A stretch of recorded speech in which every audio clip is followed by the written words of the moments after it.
afraid of your reaction.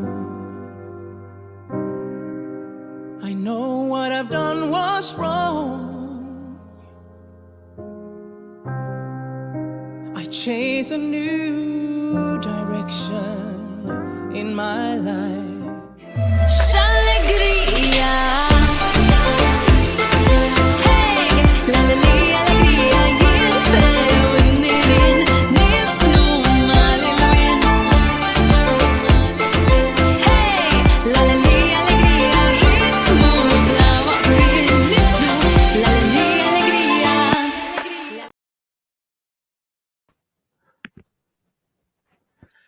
Ora, muito bom dia a todos em Portugal. Sejam bem-vindos a mais um Come Chat With Me, Let's Drink Away.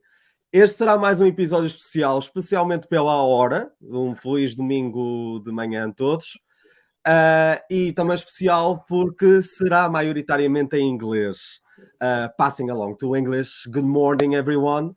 Welcome to another episode of Come Chat With Me, Let's Drink Away. And like I was telling in Portuguese before, this one is going to be in English because I have the honor and the pleasure of having a Maltese star among us, Maria Debono. Hello, thank you for having me. It's a pleasure. How are you? I'm not bad, thanks. How are you? I'm doing good. Feel free to share all your comments. This one is a musical episode of Come Chat With Me. Feel free to share in the comments any questions you may have in regards to music, to Maria's music, and to singing. And in Portuguese, if you want to ask any questions in Portuguese, you can feel free to do exactly the same, and I'll translate them to Maria, and if necessary, I'll translate them back to you, her answers. So as the principal premise of this project, we usually have a little bit of a toast. And Maria, from what I know, you can share a little bit of a story behind what you have there to toast. So basically, one of my favorite local drinks in Malta is skinny. It's a bittersweet refreshment. I cannot really compare it to an international drink, but it's a bit sweet and sour at the same time.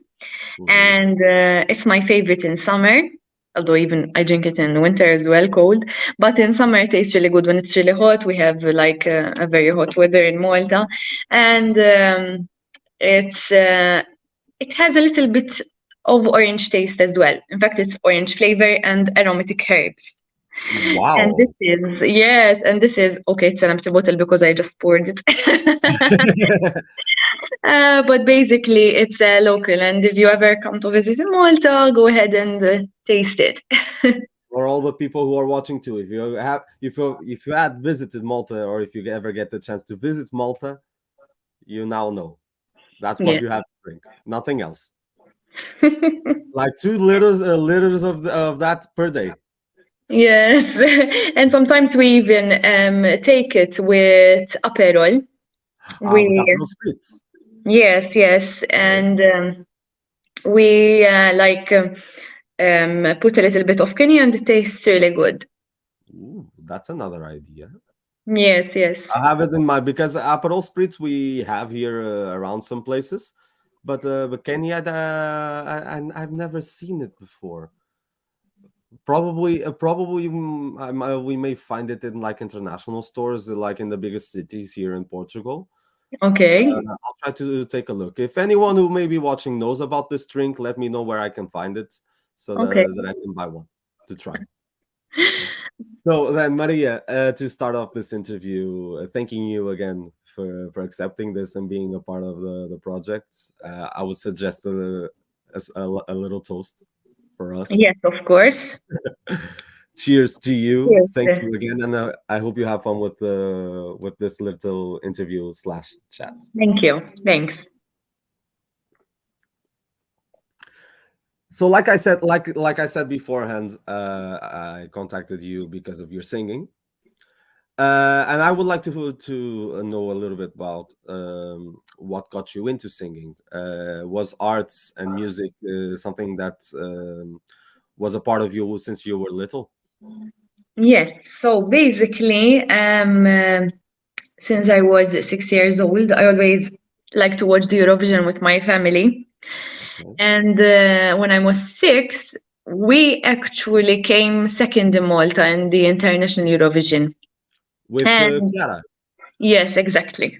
Okay. And with her song Angel. And every interview I have, even locally, I always end up mentioning her. But she is one of my favorite local singers. Her voice, everything. And I used to really like her song. And I literally remember we used to have a local, okay, when way back when internet was not like, we didn't have Facebook, we didn't have a lot of stuff. Okay, internet was already existing, but it was still expanding. We actually used to get the newspaper, and in the middle of the newspaper, we used to have this this magazine called Guida. And like usually they put the first page of a person that did headlines in that week. And that week we had Chiara, and she was in that very nice dress. It was purplish and pinkish, I think. And she was looking so good. And like, and when you hear her voice, it gives you shivers because she's really, really good. And I asked my mother, I told her, I really want to try singing out. So Wow. since I was 6, yes, I used to go to local festivals and stuff, like eventually until I get to the Eurovision, because Eurovision was like one of my favorite festivals. Wow. And yes. And then this year I made it to the quarterfinals of the Eurovision. And I think around 6 or 7 years ago, I tried as well with another song that didn't make it, but it was an English version. And it was a total different genre of the song. And it was my first tryout. And then this year, it was like I got the chance to experience it. And I would like to talk a little bit about that a little bit later on, because I imagine how the experience must have been, since you had this taste for Eurovision since you were a little girl. Yes. You talk about Chiara. Chiara is like you said, had an amazing voice. Hence why she competed 3 times at Eurovision. Exactly. Always with great ballads that really suited her. Yes, exactly. I remember she had Angel, she had What If We, and the one that I love. Yes, in exactly. 1998. I wasn't even born that year. Okay, I think she came third. Yes, she came third. I think. Came third. Yes. Yeah, and she really deserved it. The song. I think that actually the one that I love is my favorite out of the 3. It is really nice. It is. Yeah. Besides this, and now that we know a little bit about your story, you're currently a proud mother of 7. And 7, I mean 6 cats and 1 dog. Thanks for clarifying. You're also an avid fan of football, and in particular English football. From what I know, you're a fan of Manchester United, aren't you? Exactly. Yes. And you have your professional worries as an accountant. Exactly. Tell me a little bit about these tastes and how you can feel you can organize your life as a singer and as an artist, having so many things to worry about on a daily basis. So I graduated back in 2014 as an accountant. I work full-time as an accountant. I have been working in accounts since before I actually finished my graduate. Well, basically 2014, I had my first graduation, because in Malta, you have the first 3 years as a degree and then the last 2 years as a master's. So basically, I started working in accounts in 2014, and then I finished my actual studies in Well, I'm getting the dates wrong. In 2017, I finished my degree, and in 2019, I finished my master's. So I started working in accounts in 2014, because now it's been a long time and I forgot. Wow! So you actually started to be an accountant and started working in accounting before you even finished your studies. Yes, in Malta you get chances to have internships, so you start getting a feel of what it's all about, and you start getting experience to build on, and you actually start getting ready for the workplace. So that's actually good. And then when I finished my studies, I started as a full-time. Okay. And in the meantime, as you said, I have 6 cats and 1 dog. To clarify, basically, when I moved to my place from my parents, my mother didn't want to give me all the cats, so we actually decided to leave 3 at her place, and I get 3 at my place. I go visit them every day, but at least I have 3 at my place. And recently, in January, I adopted a dog. And yes. Actually, I had more cats. I had another 3. Actually, sorry, I had another 2 that left me. One of them left me last August, and one of them not July of last year, but the previous year. Okay, 2021. Yes, I adopted them for a short period. I knew that they were sick. I provided all the things they needed, and they actually gone. And now I know that in the coming days I have to let go another one, because I know that I adopted 6 stray cats, but at least I provide them a good environment until they're really bad and I have to let them go. It's a heartbreak every time, and I don't know if I actually can do it again. But Because you feel such a connection with them, they gave such company. yes, It's very it's hard not to let easy to let them go, even though when you see them struggling. But I mean, I have to be courageous and not be selfish to let them go, because at the end of the day, they're struggling with how they are living. But at least I make them comfortable until that day comes, you know. And with regards to sports, yes, I have been following Manchester United for a very long time now, since I was a kid. I used to watch them in Sir Alex Ferguson's era, so it was like a very good era. I don't remember them ever losing. Well, actually, I saw them in their good old days. Actually, I started following them in 2009 when Cristiano Ronaldo actually left us. So Okay, yeah. I missed the better days before, but I was still young, and then at one point I never missed a match until this year, because as I was struggling with keeping up with music, with my cats, with my place, with my work. So every time I end up coming late at home at around 9, when they play in weekdays, I end up doing my house chores. I put it on TV, but I never really watch it 100% like I used to do it. I miss it, I really miss it, but sometimes I have to prioritize, because then I end up sleeping at 1 in the morning or 2 in the morning, and then I have to wake up back to go to work, so it's not quite easy. But hopefully I will, next season will be better. I will start managing my time even better, hopefully. And I will have less errands to do. I think I covered the 3 parts you mentioned. Yes, perfectly, and that's really interesting. The way you talked about each of them, about sports, especially the connection that you made instantly with Cristiano Ronaldo. As you know, he's quite It's special. Portuguese. Exactly, he's quite a special icon here in Portugal. One of the biggest reasons why Portugal is being sent out to the rest of the world. and and that makes me very happy, because around that, at the same time that you were talking about, like 2008 and 2009, I was also an English football fan, but especially of Chelsea. Okay, nice. But since then, football has sadly stopped being one of the priorities, which in a way makes me think like I'm not 100% Portuguese, because we are very passionate about football here too. Yes, I know.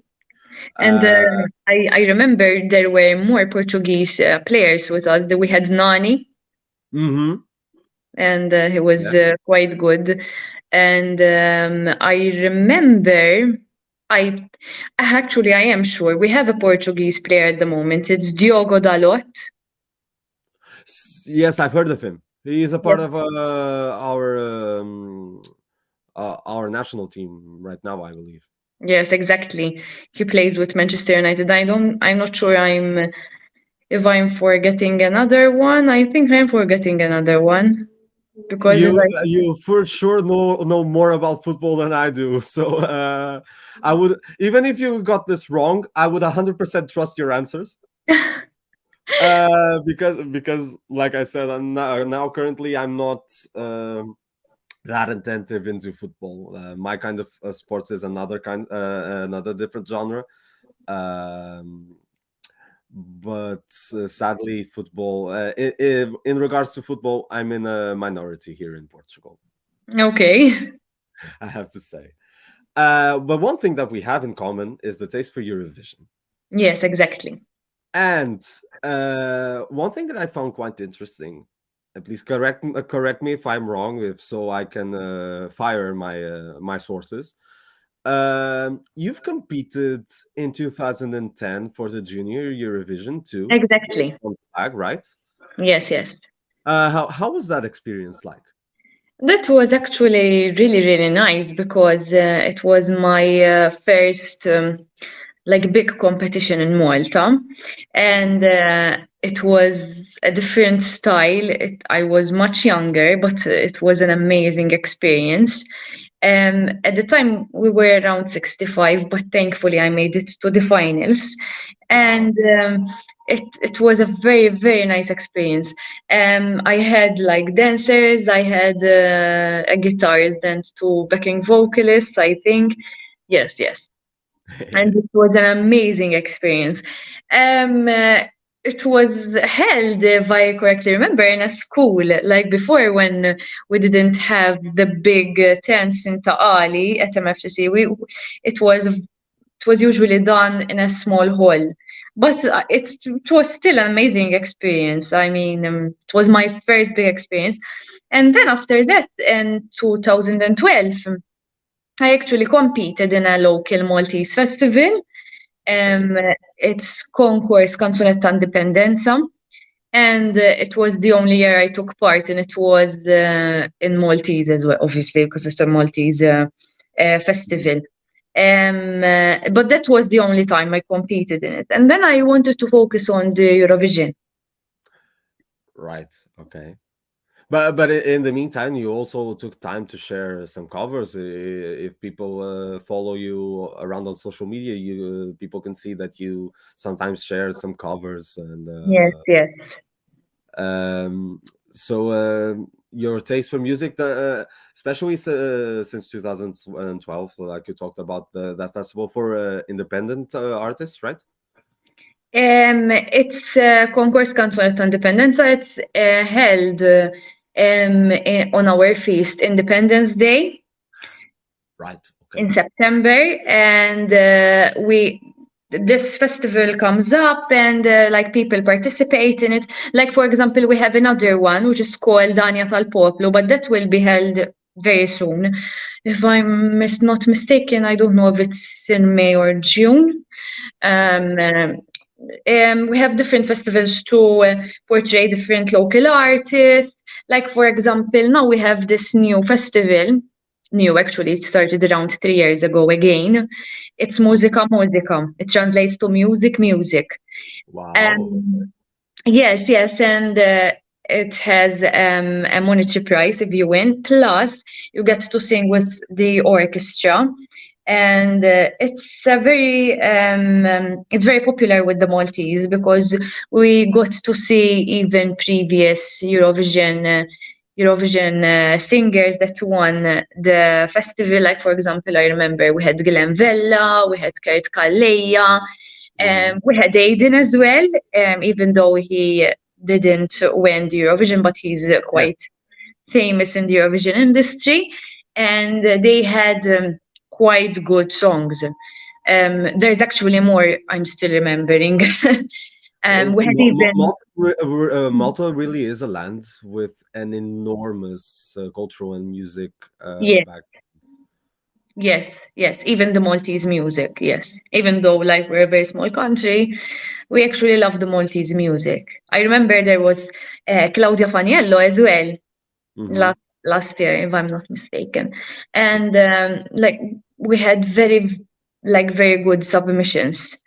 And it's a good point to mention that I actually submitted Allegrija in Musica Musica first. I was going to ask you that. I was going to ask if you ever submitted a song to Musica Musica. Yes, and it didn't make it. And then I took my chance in the Malta Eurovision Song Contest, and this actually made it.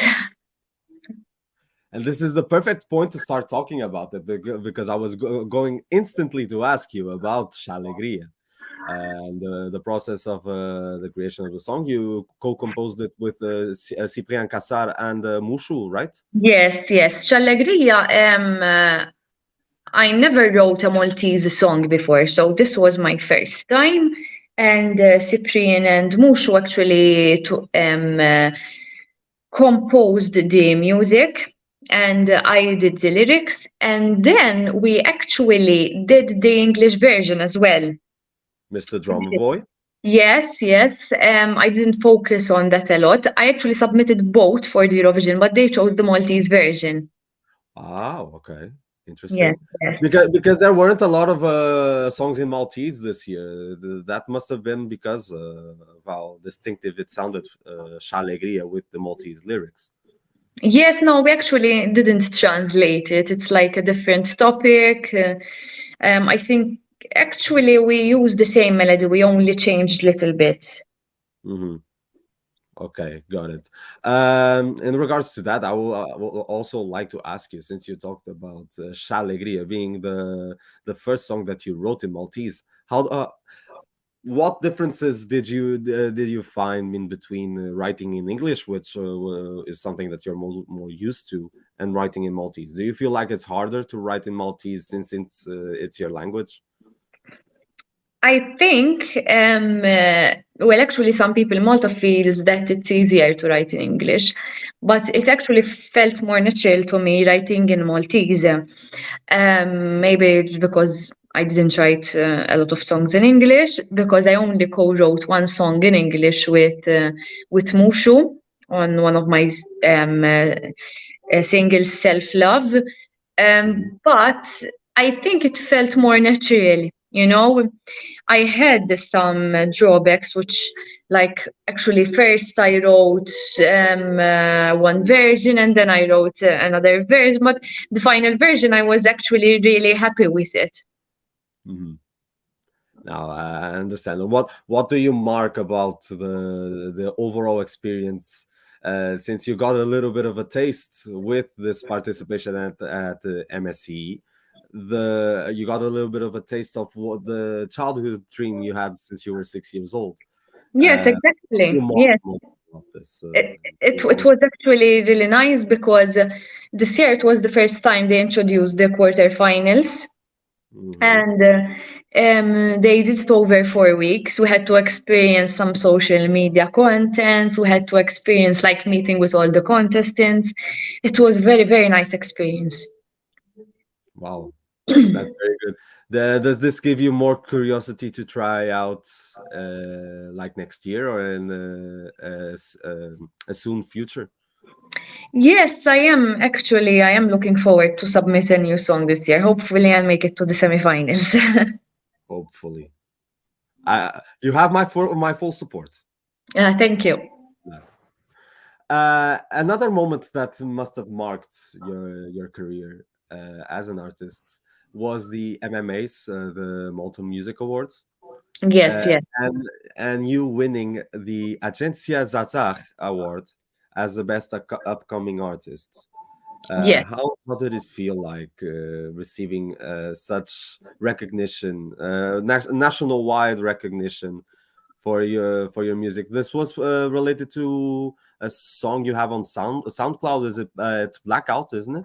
Yes, yes. I think I even submitted it on Spotify, if I'm not mistaken. I recently did it. This was the song I actually submitted for the Eurovision way back around 10 years ago.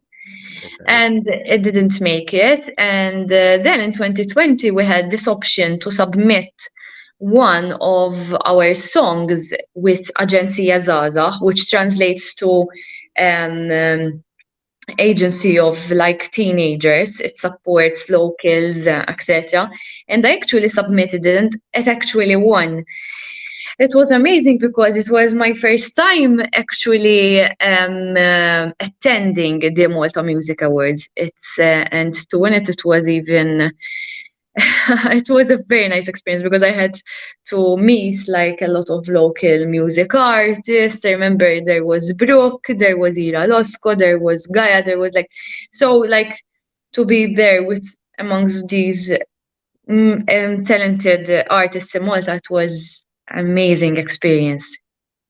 So you really get to mark and point out a lot of special and kind moments that you have amongst the greatest in Malta Yes, yes. in the past history and even now. Can you share with us some special moments, some fun memories that you have with some of these artists? Yes, mostly earned Eurovision because this year, since we were a big group of 40 contestants, we were a very, very good group because we had events. We actually met and had nice chats. Even when we took the social media content, the PBS, the Public Broadcasting Authority of Malta, they organized a lot of social media contents, which were actually really fun. So when you go, it was my first time. I was really stiff. I was afraid. I had no idea, but it was really fun. And we had like scheduled with different contestants. Like one from the top of my mind is when we actually filmed the one inside the car. It broadcasted in a local TV program. Because I don't remember seeing that. I tried to follow some of the, especially in the stories that you shared, but I don't remember that one in the car. Yes, it was very nice. It was actually with Brooke, with Geo, with Jason, and Madov. I am forgetting his name. Okay, Christian Harding. Sorry, Christian, I forgot your name. Yes, it was really, really nice. And they put on the local Eurovision songs and we vibed with, like, imagine we are driving, they were taking the videos. It was amazing because we had like to meet each other. Like me, I was a newbie in the Eurovision, so I got to meet these amazing artists. Another example is the fact that Fabrizio Faniello actually took part this year. And when I was young, actually in school, I still remember him winning and stuff. And then I am actually competing, like he's another contestant and I'm there and I was like taking photos with him. I was like, I can't believe I'm actually here competing with you. It was amazing. And they're really nice, all of them. They're really nice. You could really see the effort behind the PBS and the Maltese Eurovision team this year to have you all together and make your relations even stronger with not only with each other as contestants, but with the fans, with all the yes, social media and everything. So I really hope that that experience must have been very, very special for you. And I Yes, hope it was in fact. yes, and then in the next years that Malta keeps putting up this effort because, in my Yes, perspective, yes. Malta is a country that does Eurovision very, very well. And we Uh, actually never won it yet. hmm? Yeah, it's quite sad, but we took 53 years to get that. 53 years, 53 tries, I believe. So you still have time to win.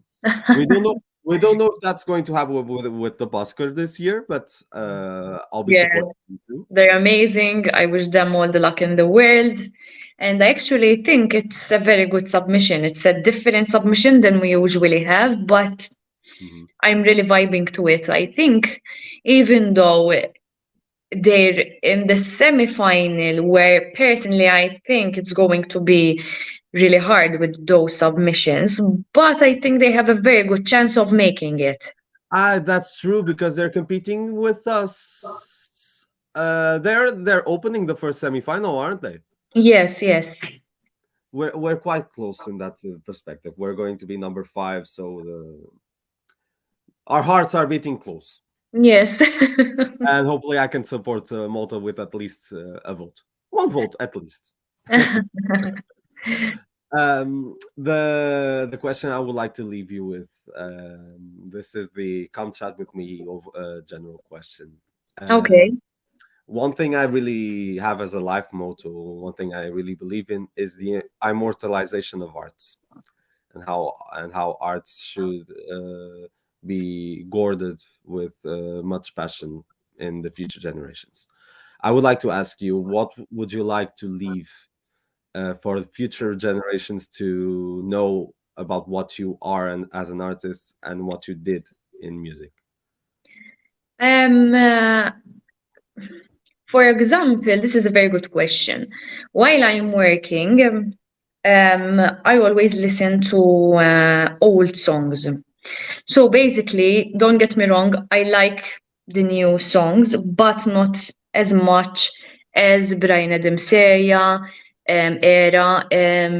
like Celine Dion's era, Backstreet Boys era. I really like the old music. You're a So 90s girl, an 80s and 90s girl. yes, yes, I definitely believe that I'm born in the wrong era.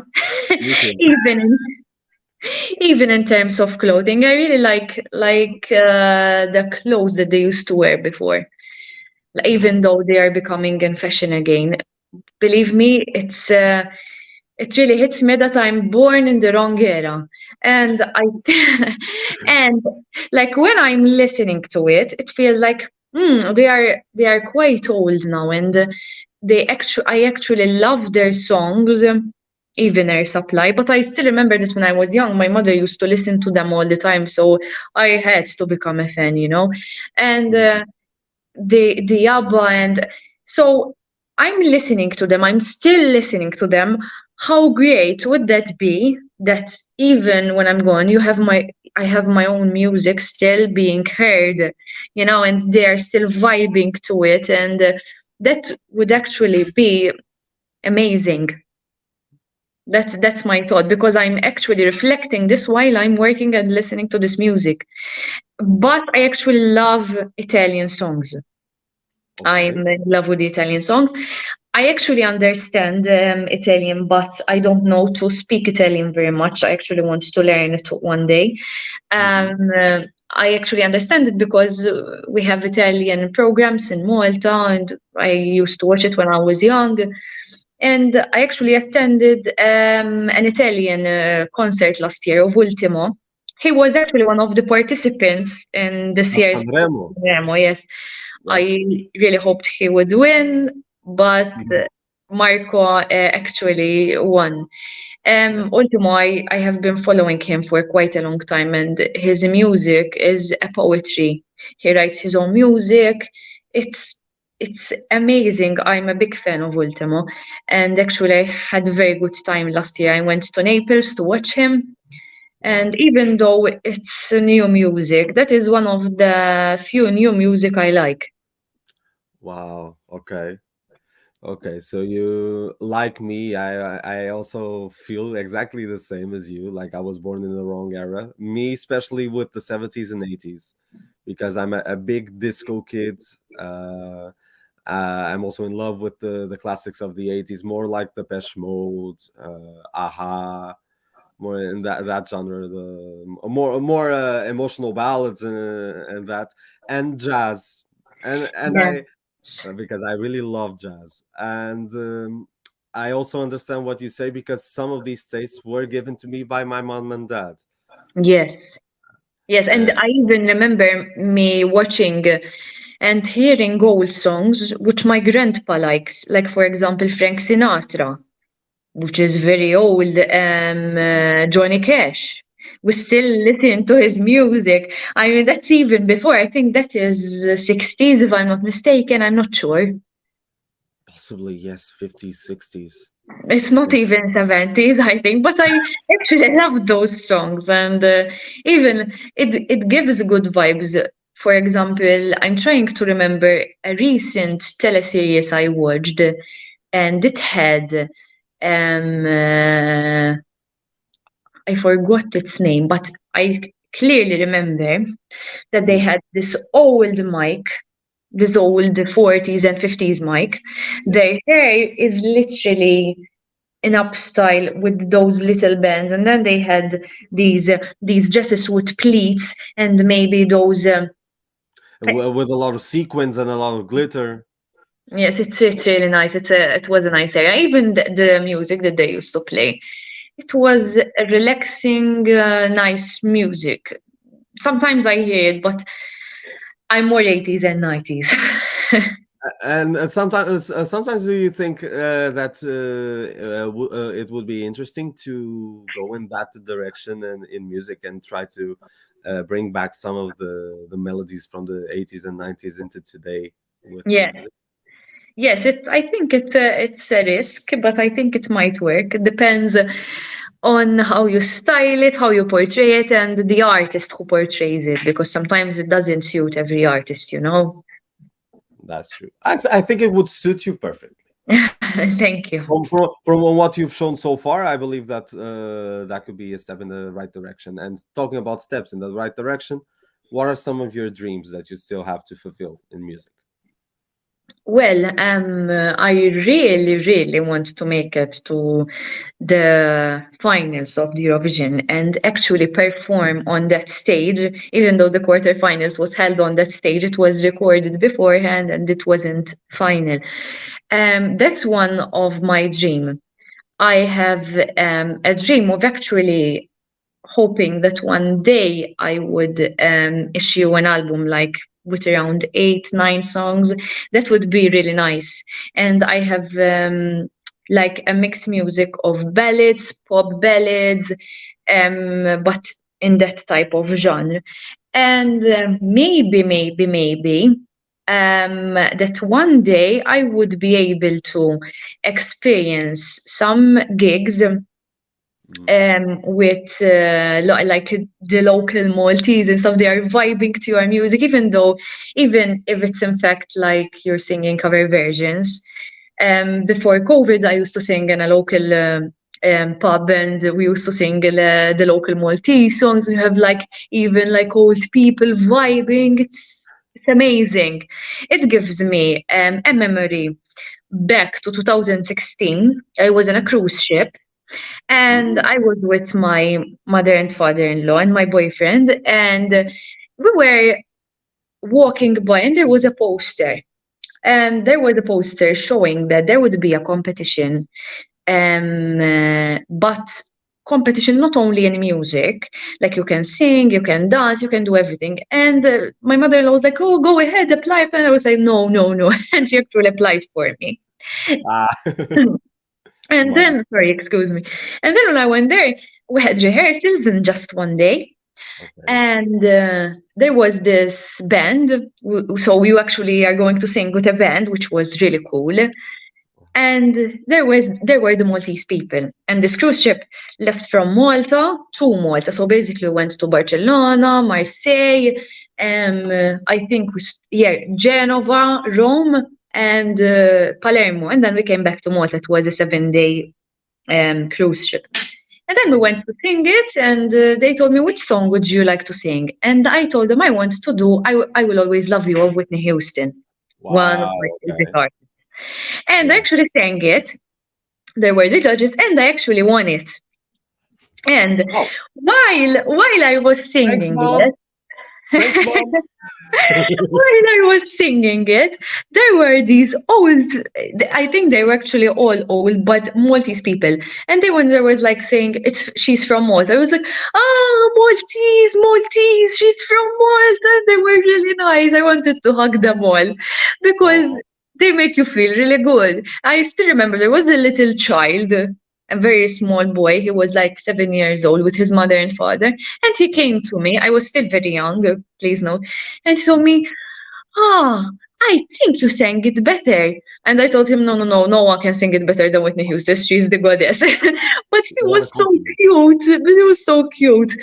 And you really appreciate these comments. And it was a very, very nice experience. And they actually gave me a model of the Maltese cruise ship. Sorry, not Maltese cruise ship, mesc cruise ship. And I forgot its name, but I still have it in my showcased part of my bedroom, and I put it there, and I still remember it was really cool. Wow, that's wonderful. Yes, yes. I would like to get something clarified in that the artists that competed in that competition in the cruise ship were all Maltese. No, they were international. But I remember there was a dancer, which was Spanish, I think. We had around 3 more singers, but only I was Maltese. Wow.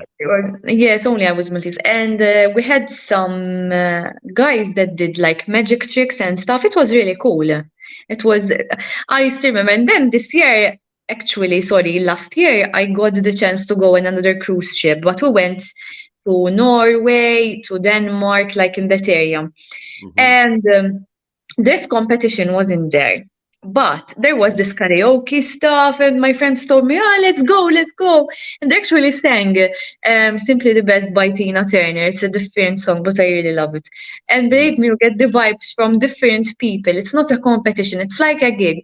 It feels amazing. You can really like have fun with them, you know? That's one of the good things about karaoke. I tend to realize that a lot of people tend to discriminate like karaoke singers, but sometimes people don't have the notion of how nice you can feel while being in a karaoke gig. Yes, even though it's a karaoke, you don't need to be the best singer. You can actually be good in football and not good in music, but you can actually come sing, you vibe to it, you have a laugh, because sometimes you hear a note that it comes out from Mars. But instead of being acute, it goes grave. It goes how do you say it in English? I said grave like in Portuguese, but instead of acute, low. It's low, isn't it? Low, low, low okay. budget.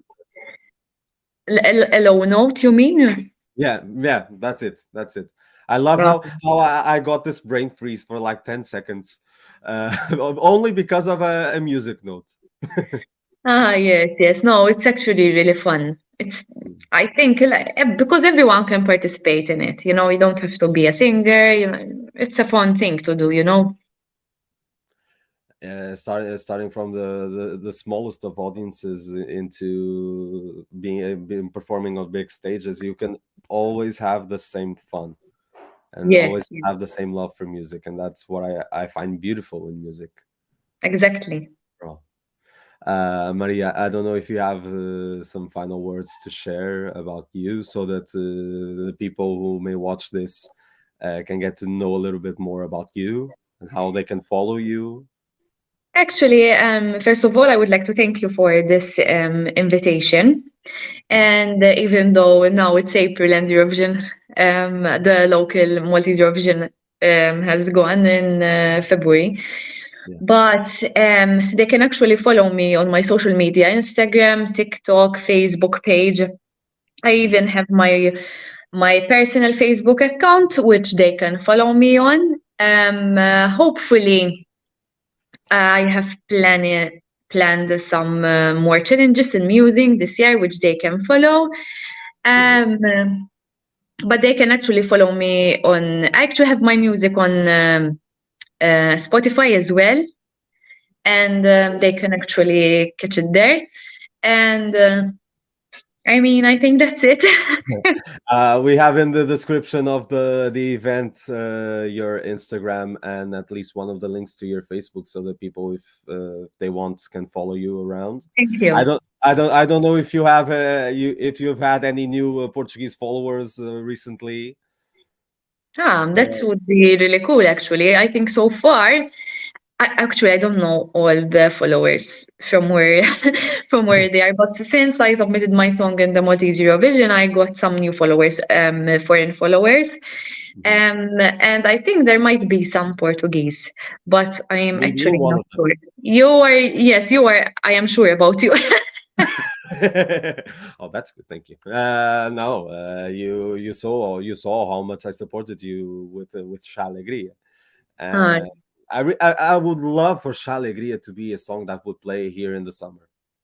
That would be amazing, actually. I'll try to do the best I can so that this song can be heard here during the summer. Thank you. And keep sharing us with good content, with good vibes, like you always do. Thank you. Thank you very much. I really thank you again for coming in. Thank you. Thank you. To everyone who's watching it or who may be watching this after this is published, thank you very much for joining us. Hope you have a very nice Sunday. Hope you have a nice bank holiday tomorrow. Yeah, thank you. Another day to rest. A todos, em português agora, agradecemos imenso o vosso carinho. Se tiverem na mesma algumas perguntas para deixar à Maria, estejam à vontade, que serão respondidas de alguma forma, e tenham um ótimo feriado, um ótimo domingo, e esperamos por vocês. De curioso pelas artes para vós. Encontramos no próximo Come Chat With Me. From an art curious to all of you, we'll meet again in the next episode of Come Chat With Me. Maria, thank you very much again. Thank you very much. Have Thanks. a nice day. Thank Same you. to you. Thanks. Bye-bye.